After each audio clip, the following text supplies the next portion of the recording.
Uh, Respected Dr. S.Q.R. Ilyas Saab, National President, Welfare Party of India, Advocate Prashant Bhushan Ji, Senior Advocate, Supreme Court of India, Mr. Raghavan Srinivasan Ji, President, Lokraj Sangathan,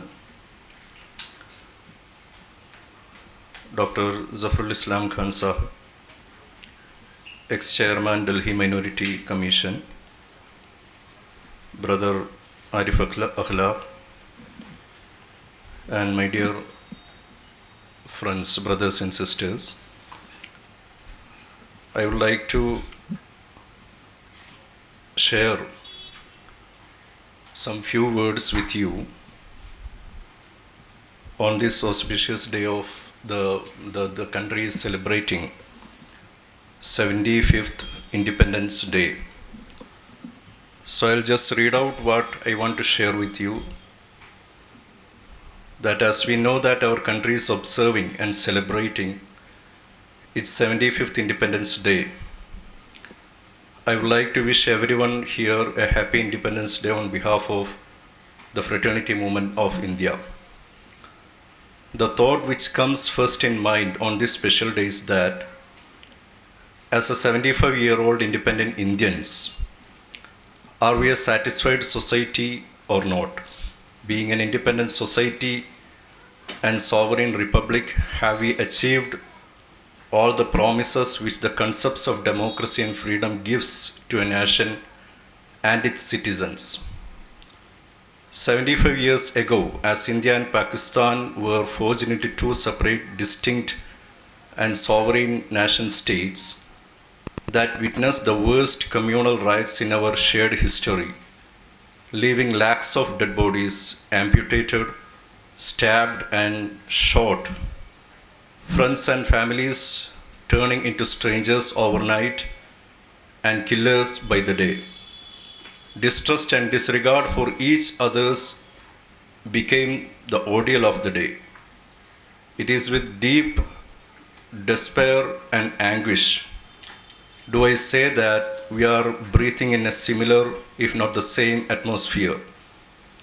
India, as we became, was supposed to be a promised land of freedom, choice, democracy, and secularism.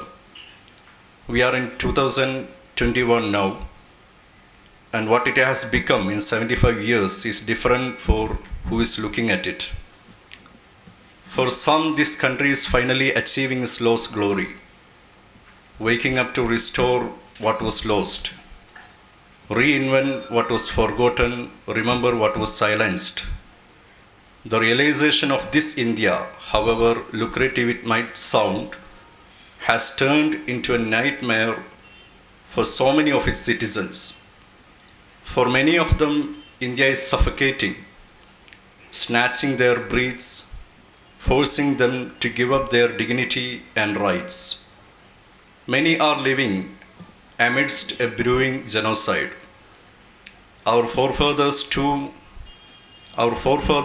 many to be named individually, had led the freedom struggle with hopes of providing their community a republic that cherished our culture, safeguarded our rights, and ensured freedom.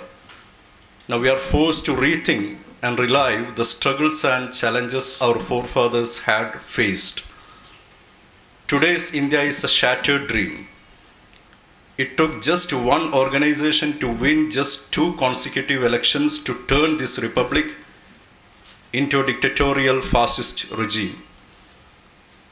The day-to-day happenings and the fight and the struggle that are going on around us forces us to think if all the promises of freedom and peaceful coexistence and love and brotherhood ever meant anything.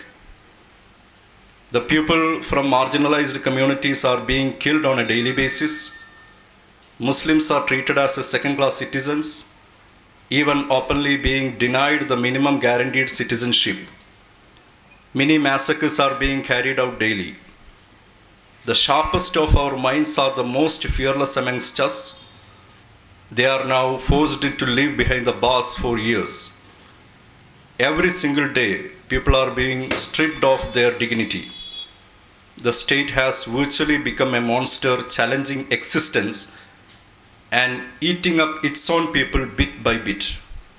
Custodial tortures, genocidal slogans, mob lynchings are the markers that define our belonging to this land.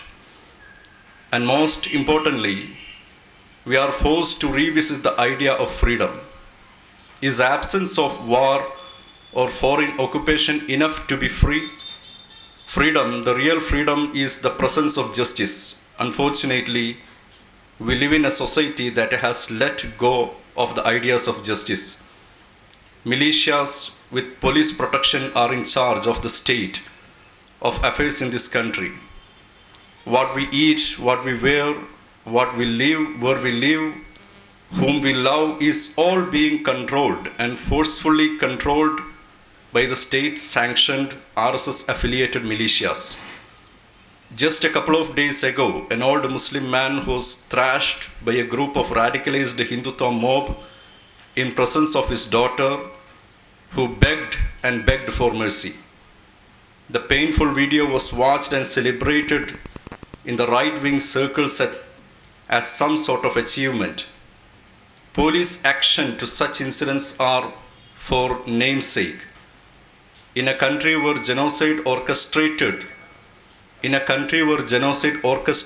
has been elected as prime minister not once but twice.